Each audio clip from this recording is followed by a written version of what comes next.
Hello and welcome to another episode of the Craftsman Creative Podcast. Today we've got another Craftsman Creative workshop, and my guest and co-host today is Redekop. He is the guy behind growthcurrency.net. You can follow him on Twitter at growthcurrency. And we had a wide-ranging and deep conversation about this debate between whether creators should start a blog or a newsletter. What was exciting is that we were also joined by my friend Josh Spector, who has a newsletter with 18,000 subscribers on it and has really been kind of charting a path for creators like myself and Dylan to follow to grow a newsletter in a profitable way. So in this episode, we talk about whether or not you should start a blog or a newsletter, how to monetize your newsletter and blog, how to grow your newsletter and blog, and we even get into things like cross-promoting, increasing your click-through rate, and more. So I'm excited for you to listen to this week's episode of the Craftsman Creative Podcast. Today's episode is sponsored by me and my new book. It's called, believe it or not, Craftsman Creative, and you can check it out at the link in the show notes, or you can just go to store.craftsmancreative.co. The book is specifically written for creators like you who desire to build resilient, profitable, successful creative businesses that support your creative work. And it just came out last month, and I'm excited for you to check it out. All right, on with the episode. I've been hosting these quasi-weekly. I say quasi because sometimes I just don't do them because I'm traveling or something. So I'm trying to do these once a week where we have these, I call them Craftsman Creative Workshops. And they're a little bit different because they're not high level. They're meant to be detailed and to go deep on a specific topic in an actionable way. So like the people like you and I, for one, but also the people listening can go, wow, I learned something and I can directly apply that to my own creative business. And so that's why I'm super excited to talk with you about newsletters and blogs, because you've been killing it. I mean, I think I think we met and you had a couple hundred newsletter followers, but why don't we have you kind of give your bio and let people know like why you and I are having this debate about, well, not you and I, but why we're having this conversation around newsletters, because that's really been your focus the last year. Yeah, very much. So a really quick background is, well, I started taking Twitter seriously, and people say that quite often, and I kind of hate how it sounds, but, I actively started engaging on Twitter in summer of 2020. There was a lot to do because there wasn't a lot going on in the world outside of our homes. So I just like, well, I'm going to start. There will be no harm in me trying to build an audience here. And so I had no goal or direction really, but I just started tweeting and engaging with people and kind of writing or tweeting about things that I found interesting. And, I started noticing this thing called Substack popping up here and there and people talking about their Substack. And I looked into it and it was this newsletter platform that I thought was kind of cool. And I had started a lot of blogs and websites in the past, and I always found myself, it was just such a heavy lift to get traffic to them, continually write them to, basically nobody, or try to write them for the SEO, algorithm, the SEO gods, and get them seen. And so I was like, well, maybe I should try writing a newsletter and just see if I can grow an audience that way. And so I started a Substack in January of 2021. And that kind of started my journey down this newsletter path. Since then, I've grown the newsletter to just shy of 1,600 subscribers about a year and a bit later. And it's morphed and it's grown and it's taken a lot of twists and turns, but I've been able to grow it, sustain it. I haven't given up. I haven't quit. I just wrote about this last night in my most recent edition, and it's been a great journey. I've really enjoyed it. I've monetized it to the point where I've made over $1,000 this month alone in ad revenue. So it's kind of become a good little side business for myself too. Well, that's incredible, and congrats on that growth, and that milestone's huge.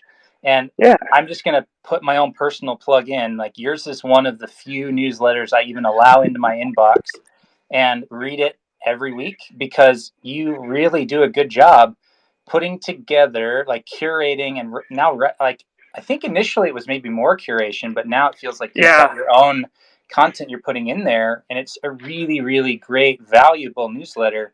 Not just for me as a reader, but like I've also advertised in your newsletter, I think twice yeah, now, and it's been yeah. successful both times. Like it drives traffic and it drives readers, and it's like you've built it in a really impressive way, and it's been fun following along on that journey. So Thank you, man. let's dive into a little bit. I'm going to start by reiterating that like this is not a debate between like me on the blog side and you on the newsletter side, because I'm very much a proponent of both. Some may say that's a cop out, but with No, that no. context, like I have a blog, I have a newsletter, I have an email list, I have, a way to subscribe to my blog, like however you want to frame it or whatever you want to call it. I'm very much on the you should have both side or middle of things, right? So Yeah, you kind of have become notorious for having this spiky point of view, as Wes Kao calls it, yes. where like it seems like you're constantly harping like creators don't start a blog, start a newsletter, and you're very kind of black and white with it. So let everybody know like where do you stand? Where did that come from? Kind of give us like the lay of the land, and then we can go deeper on maybe some of the nuances there. Also want to just say hi to Josh, say hi to Mike. Our shadow friend is here. Like these are all people that I have become friends with over the last little while here on Twitter. So it's so good seeing you all here. We'll do Q&A and open it up for everybody in about 15-20 minutes after we chat a little bit. Yeah, second that. Great to see Josh and Mike in here as well, and Shadow. Yeah, so the spiky point of view is somewhat intentional. You need to be a little bit controversial, I guess, to get some attention, right, in the Twitter sphere. So while I say nobody should start, I mean, I don't necessarily say nobody should start, but I guess for me, what's worked is the newsletter. I've stuck with it.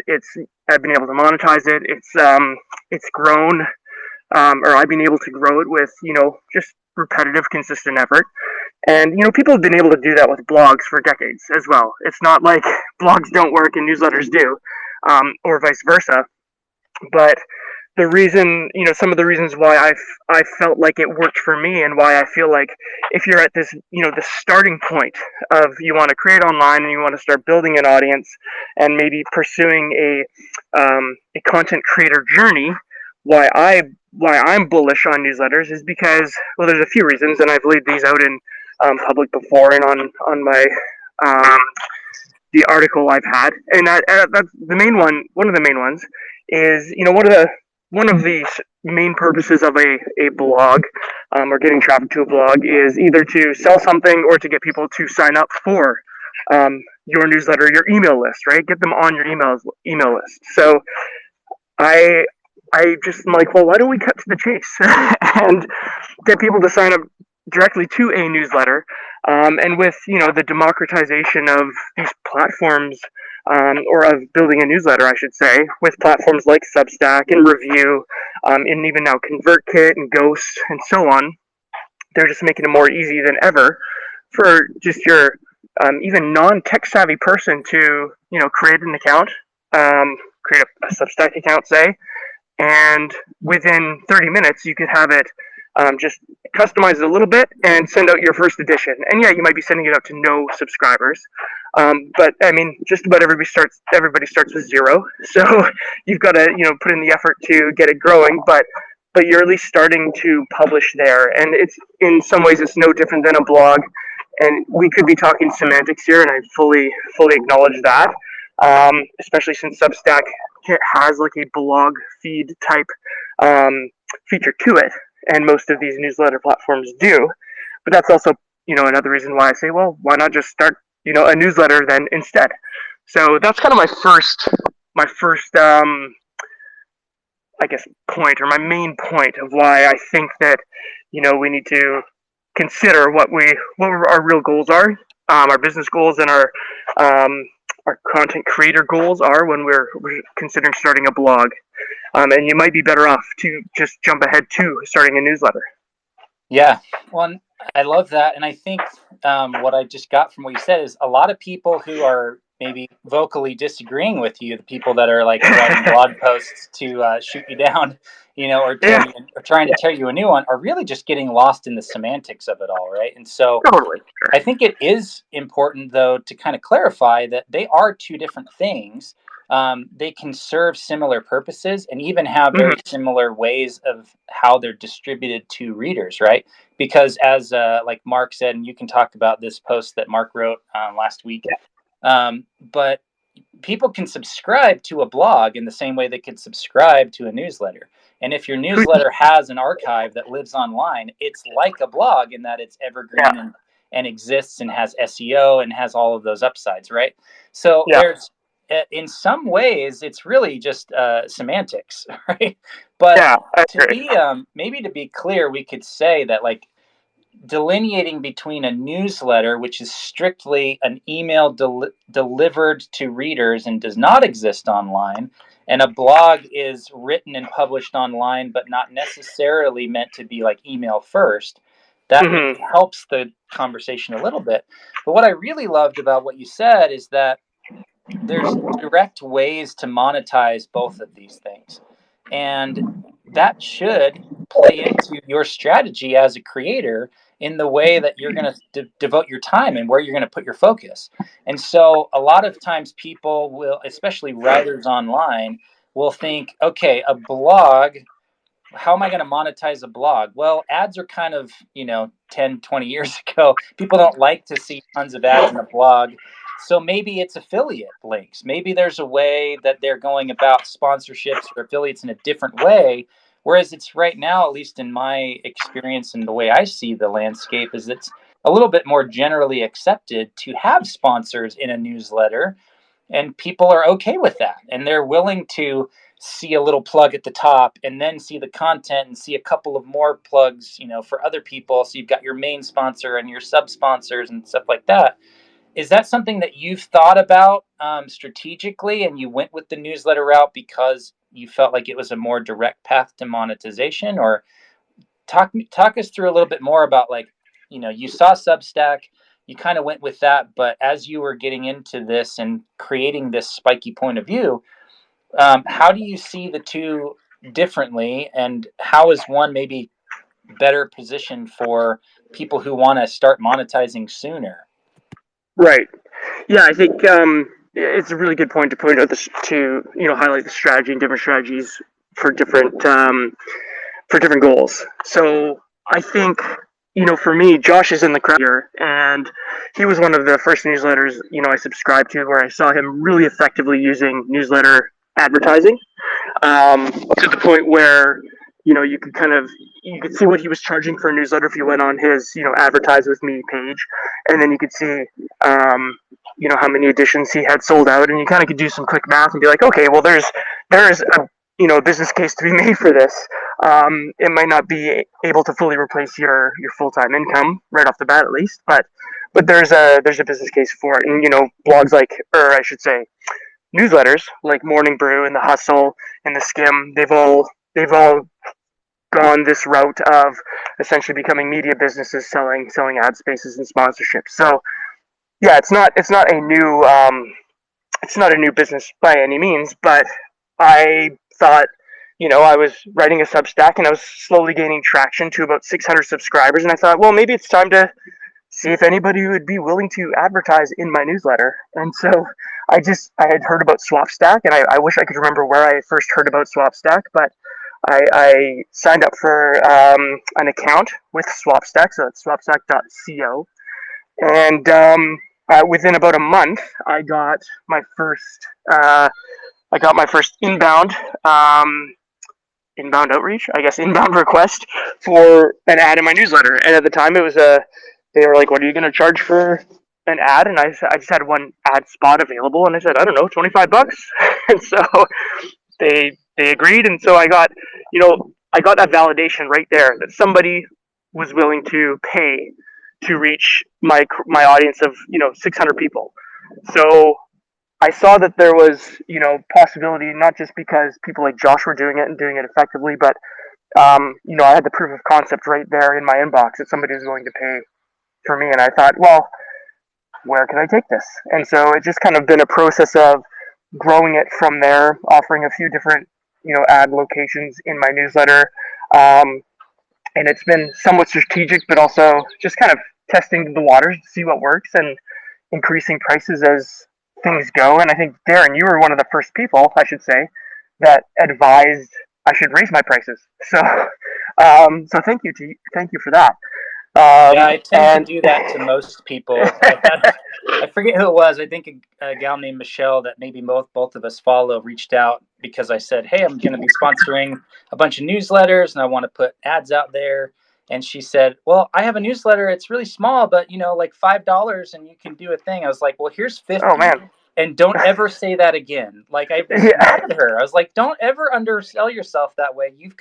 Even if you've got 25 people, I don't think you should start at $25. I think you need to establish your value from the get go." So I have been notoriously doing that to many creators. Like, dude, raise your price. It's yeah, $50 or $25 is not acceptable to me. Um, okay, well, I do want to open it up in a minute or two. So if you've got questions, I am going to invite Josh here to come on, just because he's kind of someone I think we both look up to in this space. If absolutely. you've got questions, raise your hand. We'll bring you up. And as we do that, I want to know now, Dylan, what is your current strategy? Are you only doing a newsletter? Do you have any of it, online as an archive where it can, buy into this SEO? And do you have links there that are maybe affiliate related? Because I know you do have some affiliate stuff. So what's your Mhm. current strategy when it comes to the combination of blogs and newsletters? And then I'll share mine and then we can open it up. Yeah, I'll try to touch on this really quick. So my current strategy is in progress. I have a website being built currently that I'm trying to do it myself, so it's taking a little bit longer than I thought. But essentially, turning a lot of my posts, which you see in my newsletters right now, they're linked out to Medium, and I'm going to be essentially taking a lot of those posts and putting them on my website to benefit from SEO. So while I'm saying don't start a blog, start a newsletter, I'm also going to be having a blog for obvious reasons on my website, because I'd be kind of foolish not to try to take advantage of SEO and get more people onto my newsletter from that side of things. Yeah. And then currently, people can read my previous editions of my newsletter if they go to growthcurrency.net/posts, and that's just through a ConvertKit feed that ConvertKit creates for you when you have a newsletter with them. You can have that kind of that archive feed, almost like a blog roll as well. Brilliant. And just so you know, and the audience doesn't know, that was not a gotcha question. But I think it's important for all of us to share what we currently do. So, Josh, I'm going to come to you in a second because I want to hear kind of your take on all of this stuff. But just so that I can share my strategy as well, I currently write a blog post every week that is very much an SEO, like hero type post, because I want to fill the first 100 or so posts of my blog with valuable content that's evergreen, that can be searchable, that people can discover me from organic stuff. And I started doing that about 6 months ago. I currently get about 40 to 50 visitors a week to my blog from organic stuff. So it's working because I started and it was getting zero traffic from search. So that's slowly and steadily growing. And then twice a week, I put out a newsletter. So I put out a free newsletter every Monday that it pushes people or shares the link to that blog post that goes out on live on Monday as well. And then it's links and updates and things like that. So my newsletter is called BCC, which is, if you think of email, it's like a blind carbon copy, right? So it's kind of a behind the scenes sneak peek into what it's like to build a creative business. So that's where that name came from. But every week is different. Sometimes I plug newsletters like yours or Josh's. I've done that in the past, or Justin Moore's or other people's newsletters. And I currently don't monetize that newsletter because I have products.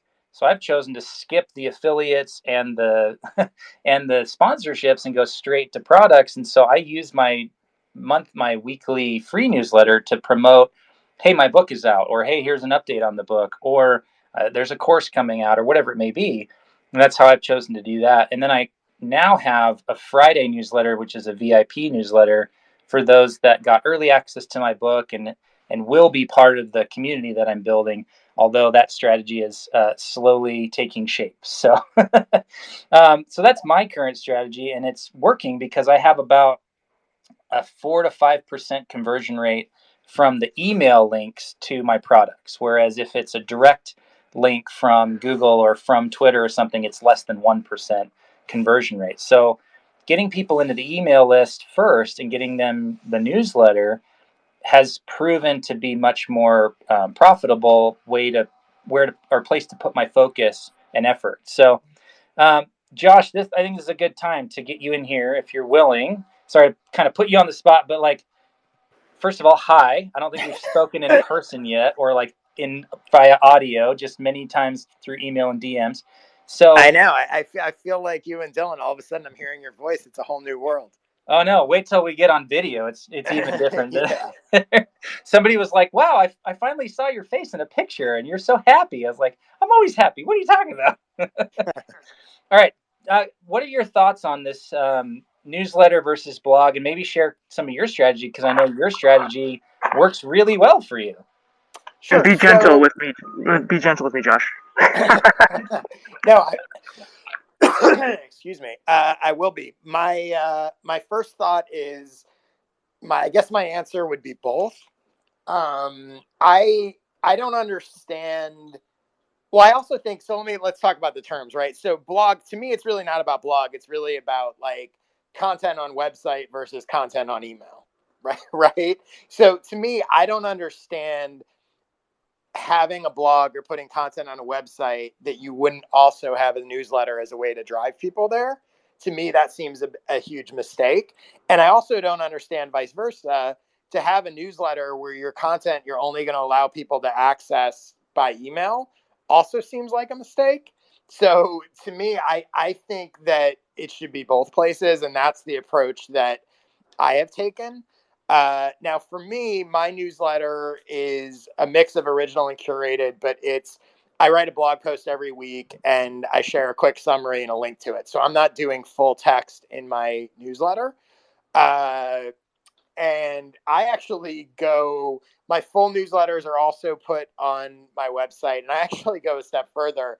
I even put each individual curated summary as a standalone post on my fortheinterested.com website.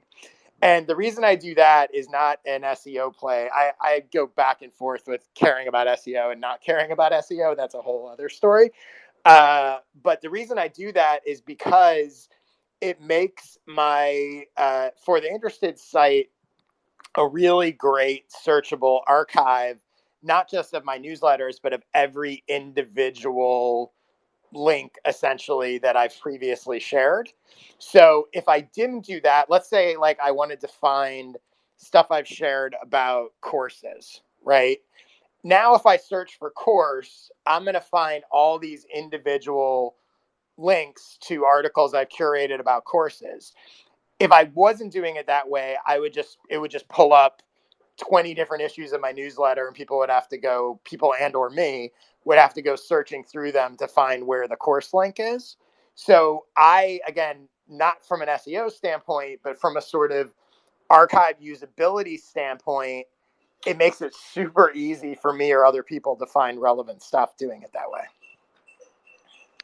Yeah, that's killer, Josh. And I think you kind of gave both Dylan and I a little nudge to like, oh, we could be doing one extra step further. And Dylan, my feedback from your current strategy is like just using the ConvertKit, like add to the blog to the public feed, probably is not enough. I would build it out a little bit more as Josh has done, even as I've done a little bit on your own website where you've got a blog plugin, a CMS, to be able to make it a little bit more searchable, to be able to link between them, to be able to go back and edit those things, whereas you're kind of limited with just the public feed from ConvertKit. So, okay, amazing stuff. I would love to hear, we've got a dozen or so people in the room. So if you've got a question about the kind of strategy stuff, or if you've you've got a blog or newsletter yourself and you kind of want to ask, we've got 3 of us up here now. We'll include Josh in here because we can all learn from Josh, I think.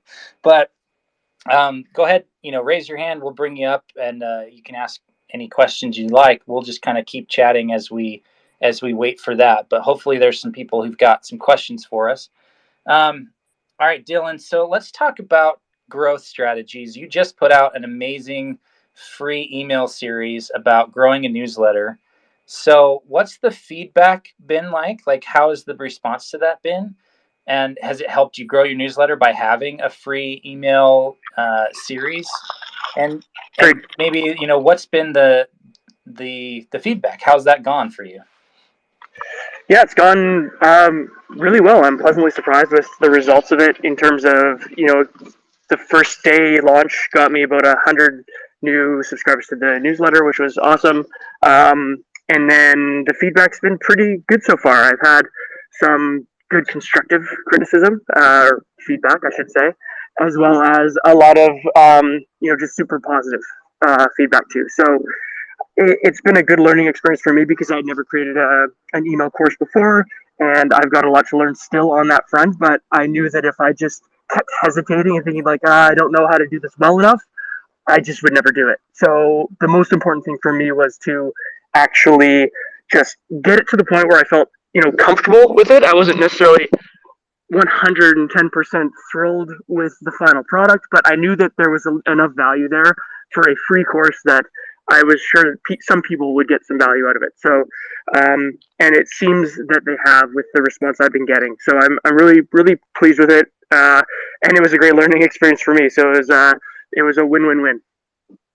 That's brilliant. And I think it was such a smart thing to do, because one thing that I've seen a lot of people do is come up with different lead magnets, like here's a PDF, or here's a Notion template, or here's something else. And it's kind of a mini product. And then they're getting people into their newsletter, and it feels like a huge right turn.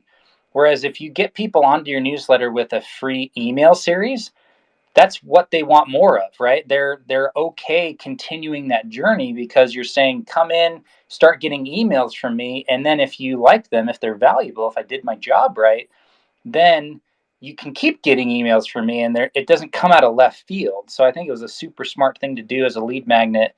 I've used my own version of that for the last year or so. I bought the domain masterthecreatoreconomy.com, and that's where a lot of my newsletter subscribers find me there, because that's usually what I push when I'm on these conversations or things like that. Like, yeah, I have a book. Yeah, I have courses. Yeah, I have this whole course platform that other creators have courses on. But it's too big of a leap to go from, hey, you just met me, now buy my book. Or, hey, you just met me, pay me $1,000 for coaching, or whatever it might be. So getting people from, hey, you just met me, to, hey, I've got this free, valuable thing that you can read that's going to make your life better in these specific, tangible ways, it's a much better way in. And the feedback is also great because you get instant connection with people. They're responding to your questions in that email series. You know who's reading, so you can kind of reach out to them anytime. It's a pretty cool, smart way to do it. So I really recommend people do like a free email series as a lead magnet, as opposed to a PDF, a Notion doc, something like that. So we've got Karen here. Hi, Karen. We're friends now because we now follow each other. I'd love to hear your question. How are you? I'm well, thanks. Thanks for giving me the mic for a minute. You actually kind of answered my question just a minute ago. I have a pretty small newsletter. About 300 people are subscribed to my newsletter. It's only once a month, and it is pretty focused on, sort of helping people improve their leadership skills. And one of the things I've been thinking about a little bit lately is how to grow by, giving away more content. I don't sell anything. So for me, it's really just a way of sort of gaining more exposure by helping people. And I think your idea around the email courses, I've seen that before, and I like that. But I guess my question is, if the 3 of you experts in this space have any sort of singular, this is the one thing you should do for those of us who are sort of new in the space of having and writing newsletters, what would you recommend? Well, I think I'm going to pass the mic to Josh because the way you described it is that it's a newsletter for people who want to improve their leadership skills. So, Josh, do you want to take it away? Sure. Well, let me see. So it's tough to say that there is no one sort of magic bullet. Um, I'm curious, where have you gotten the subscribers that you have so far? Where have those 300 come from? Yeah, so they've been accumulated over probably the better part of a year or two, and it's a variety of things that have happened in, the past that has yielded that. I've done speaking engagements. I have it on my Twitter profile page. I have used some downloadable kinds of lead magnets in the past as well. Never really did anything super serious to grow the list, though. Just casually grown, and fairly slowly. And who would you tell me how you would describe who the target audience is? And more specifically, so I think the key to growing a newsletter is providing value, and value is usually transformation. So, meaning that your audience is at point A, they want to get to point B. So, I'm curious, how would you describe who they are and what their point A and point B is? Yeah. So I think I would say that my current audience is really folks that are mid to senior level leaders who want to sort of consume leadership tidbits and actionable pieces of leadership guidance. And I have sort of a framework for the newsletter, right? It's one leadership concept, one time a month with one guide, tip sheet, or sort of actionable framework for people. So it's very much around do something tomorrow that's going to sort of help you grow as a leader, help you be a better, stronger leader. So I think for me, it's been mid to senior level leaders, just because that's primarily the audiences that I'm around. Okay. So, a couple things. So, I would think about in terms of that transformation, right? So mid to senior level leaders is sort of demographic. I would think about the psychographic. So meaning, are they insecure in their leadership skills? Are they confident in their leadership skills, but they want to know what sort of the newest thing is? They want to be on the cutting edge. So I would think about that and apply that to your messaging so you can get a little more specific. You don't want to fall into the trap of my newsletter is just going to share sort of generally interesting stuff about leadership, right? You really want to play up the transformative part. So you need to think about not just who they are, but where they are sort of from an emotional or psychographic standpoint, and how your newsletter helps them make that transformation. That will help you convert more of them. My other recommendation is, I think in general, monthly is hard to grow. That I think you want to go more frequently. I usually recommend at least twice a month, ideally weekly, but at least twice a month. Because I think it's hard you pretty much can't you want to become a habit for readers, and you can't do that if they're only getting it once a month. Totally. That also means, in terms of word of mouth and sharing and all that other stuff, you only have 12 shots a year for people to spread the word. That's not a lot. Not that it can't work, but if your goal is growth, I think you want to go a little more frequently than that. The other thing I would say is, have you done or explored any types of like cross promotions with other newsletters or podcasts or people who have that audience? I haven't, but I certainly could, and I've thought recently about the way in which I might position that kind of cross promotion. Whether it's just asking for people to be guest on my newsletter, or sort of other ways in which I can sort of look for collaboration, because I do see that as a possible growth strategy. Yeah, the quickest way to grow for free is to tap into and leverage other people who have a relationship with your audience.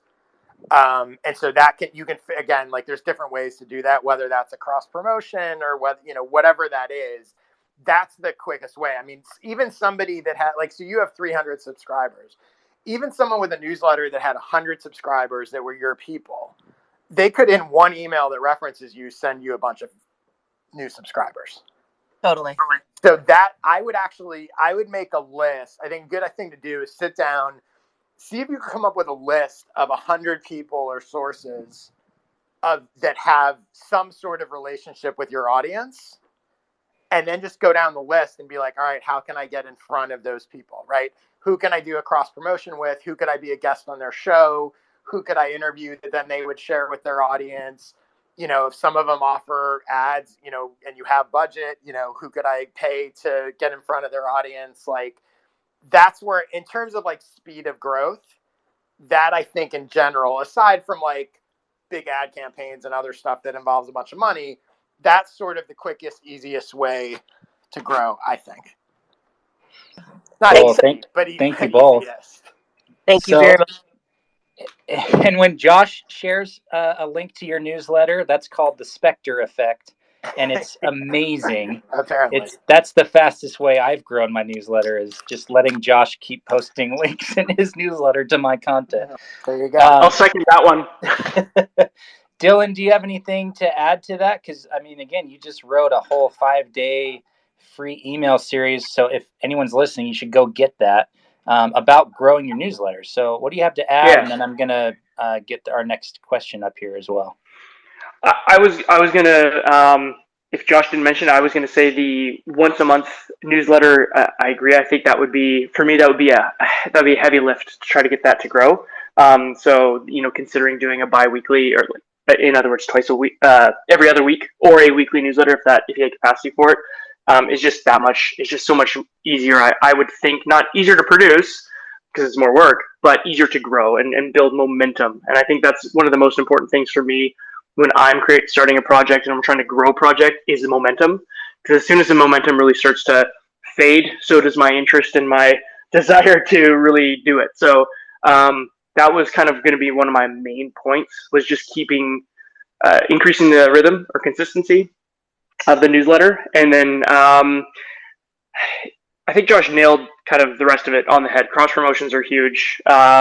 And getting in front of other people's audiences are kind of the two biggest ways that I have used to grow. But also one thing that a lot of people are scared to do, and it's just promoting your newsletter on the platforms you're using. And yeah, you might tweet into the void, and nobody engages with your newsletter tweet promoting it. But if you're clever about it and you're able to promote your newsletter in a way that isn't necessarily directly obviously promoting your newsletter. Josh is really good at this. I've seen other people who are really good at this. Justin Welsh is great at doing this as well with his newsletter, where you basically tweet out information that's going to be in your newsletter, get people kind of baited to some degree, hooked or interested in the content you're sharing, and then you just finish it off with basically a call to action of subscribing to your newsletter to get all of the information or the answer to the information that you're sharing. So I think we need to be less weary about self-promotion, because I think if you're not going to promote your newsletter, nobody is. So that's kind of another tactic I think a lot of people need to leverage a little bit more often. Yeah, I would just jump in with one other suggestion. I agree with everything Dylan just said. Karen, just looking at your Twitter profile, if I look at your bio, I have no idea you have a newsletter. I know that you have the newsletter sign up below the automated review one or whatever, but your bio says nothing about a newsletter. I don't know how you can help me. I don't know that it's a priority. So the sign up form below makes it look a little bit like an afterthought. Totally. I have the link there. I've got it embedded in through review, but you're right. I don't talk about it. I would and again, obviously different people have different goals, and this is one thing you're doing. It's not the only thing you're doing. Right. But if it is a priority for you, like if you look at my bio, it's all about like get people to get on my newsletter. I don't even think I referenced that I'm a consultant, to be honest. Super helpful. Yep. You just want to make sure you want people to not be able to miss it. Yeah, right. So, Very, very cool. And Dylan stole my answer. That was to promote it when you send it out, because if you're only sending it to the people who are already on your newsletter, you're not doing enough to add new people every time that you've got this new content coming out. So highly recommend that as well. All right, Conan, we've got you here as well. What question do you have for us? Hey everyone. I just kind of like piggyback off this conversation here about cross posting with other creators. I was just wondering how exactly would you recommend going about that? So I guess a little background about my thing. I run a history newsletter. I talk about like things in history that many people don't know about. I launched about less than 2 weeks ago. I post weekly, but I'm planning to post bi-weekly soon. But I was wondering, so I do want to get in front of other creators and have them, cross post, promote my content. But what features of my newsletter do I have? Like, what benefits can I express to those creators that will make them, promote my stuff? Dylan, let's hear it, man.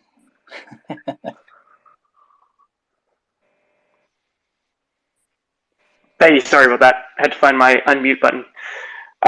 So sorry, I just caught I glitched in and out there for a second. You said you have you're looking at cross promoting and you want to basically have a good pitch for why people would be interested in doing a cross promotion for your newsletter. Is that correct?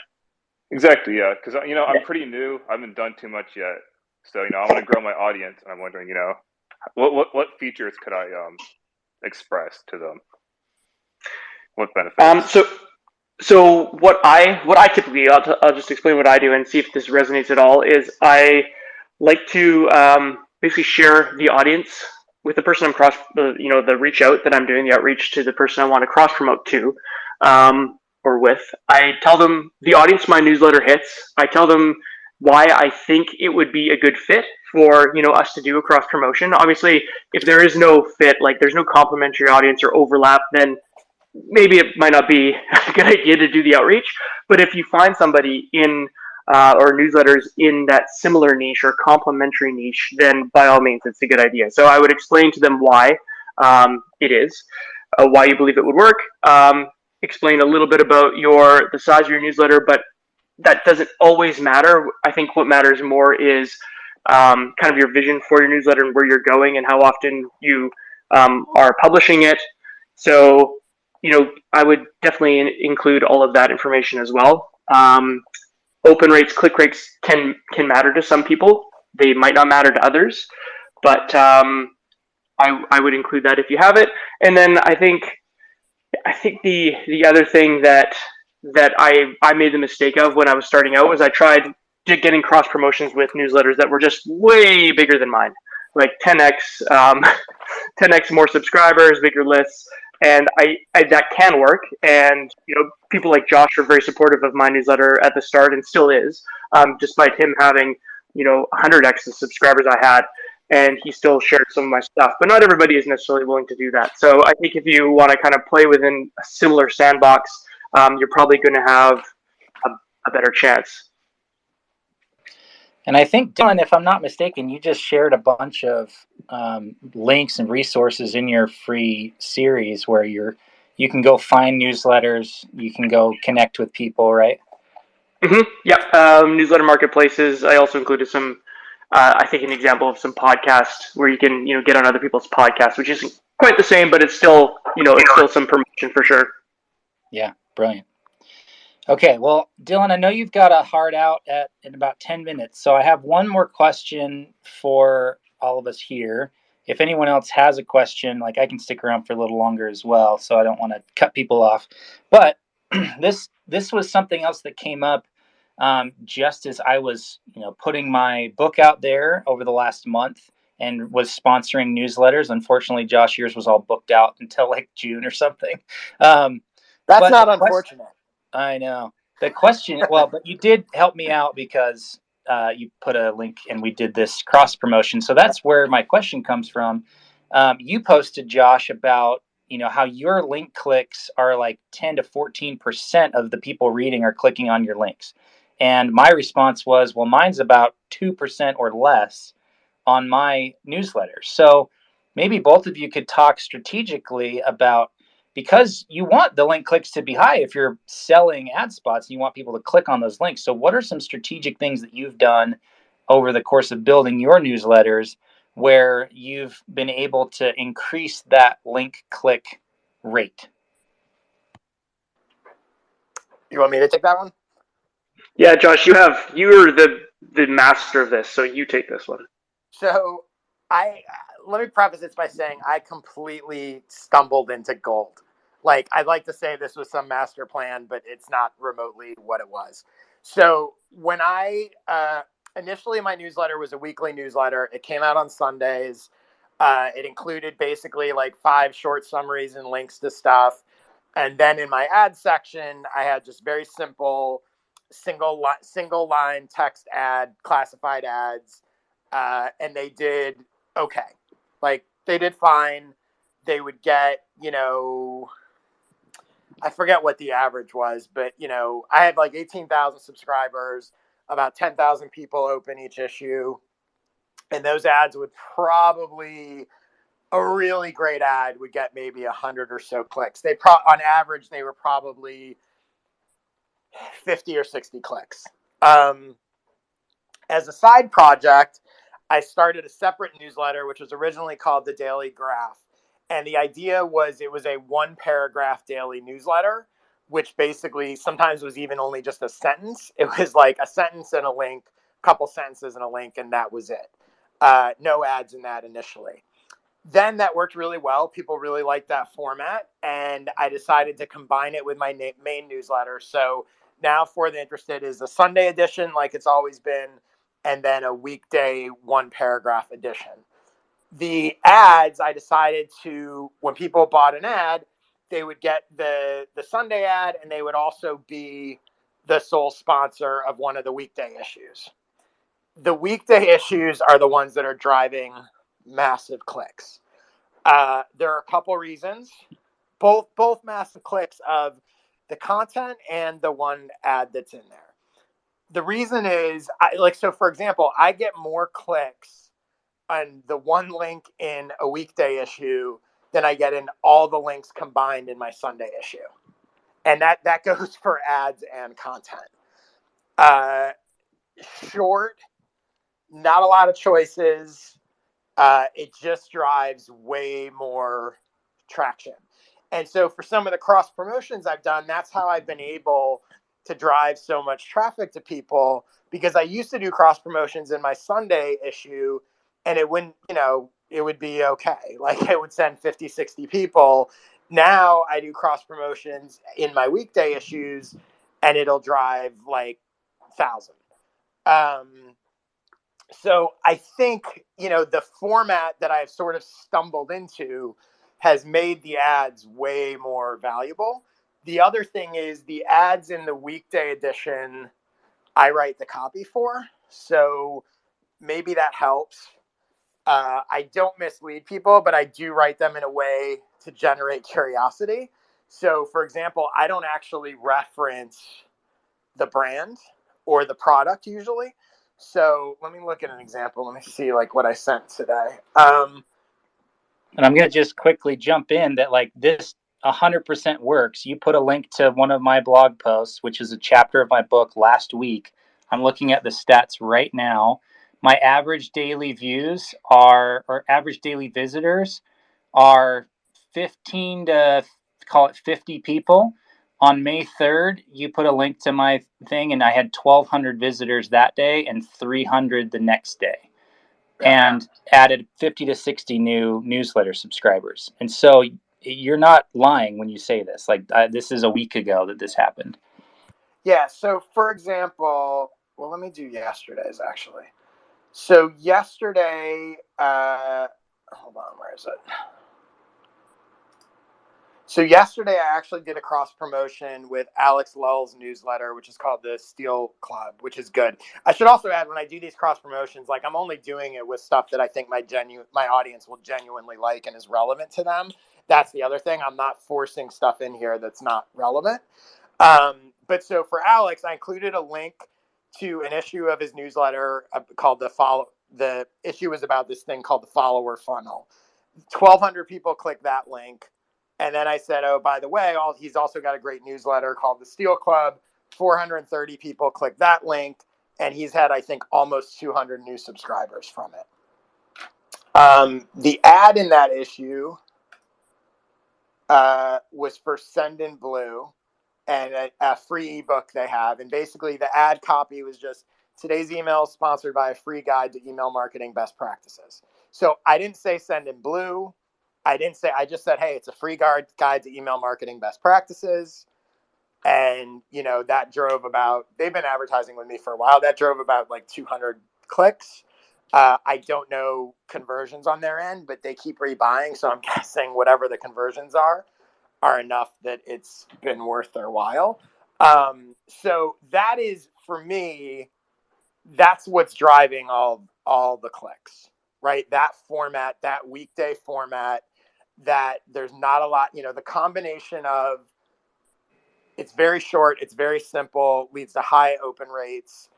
The way that the ads and the content in general is written leads to clicks. It's relevant, and honestly, it's trust with an audience, right? People have come to trust that the stuff that I'm sharing, even the ads, is going to be relevant or valuable. Otherwise, they'd stop clicking them. Yeah. Well, it helps to know that, you've been at this for a number of years. Dylan's been at this for 2 years. I've been at this for a number of years, and more consistently just over the last 6 months or so. And so a lot of this stuff takes time. So if you're thinking, man, I'm not at 1,000 or 1,500 or 18,000 followers, that doesn't happen overnight unless you're using some weird growth hack, and it's probably not going to get you the kind of audience or engagement you want either. So Dylan, let us know, like, with the 2-3 minutes you have left, where can people find you? Where should people go to check out your content and your newsletter? Let's give people what they came here for. Yeah, for sure. Thanks, Darren, for hosting me. I shared a tweet up in from May 4th up in the tweet nest, or whatever you want to call that, above the space here. That was kind of the tweet I used to launch the 1KS roadmap, the 1,000 subscriber roadmap. So that's the free email course I've been referencing, and Darren's referenced a few times. So if you want to check it out, just reply to that tweet up there with a zap emoji, or you could just DM me asking for a link, or maybe even easier, you can go to growthcurrency.net/1ks hyphen roadmap. Maybe that's not easier, I don't know. But really check out my Twitter profile. Just about everything you need to connect with me is there. Amazing. Josh, thank you as well. I'll plug your newsletter as well, because as I said about Dylan's, yours is the other. Like, I maybe have 5 newsletters I allow into my inbox and read religiously on a weekly basis, and I'm floored that like a year later or so I'm still reading your daily one, because even like Seth Godin's blog, I don't even read that every day anymore. I'm like, oh, there's Seth again, he's fine. But with yours, I know it's going to be super valuable because you've really honed in on who your newsletter is for and how you help them in that transformation that you talked about earlier. Is there anything else you'd like to plug though while we got you here? No, so fortheinterested.com/subscribe is where people can get it. I do have a paid product called Skill Sessions, which are basically 1-hour video workshops that I do on specific topics. And ironically, the next one is going to be called the Newsletter Booster. And it's basically a system to get more subscribers in 5 minutes a day. So that one's going to be on May 23rd. So if people go to joshspector.com/sessions, you can sign up for that. And when you do, you not only would get to go to that one, you would get the first 2 that I've already done, and you get the next 6 that I'm planning over the coming year. So people seem to like it. If you're interested in newsletters, you might want to check that out as well. What a deal. And just to support that, like, you are one of my favorite educators on Twitter. Like, you do these amazing tweets where you're like, let's do this right now. I want to solve this problem for you, or tell me a problem you have about this part of your business. And then like you literally are doing it in real time in a tweet thread back and forth with somebody.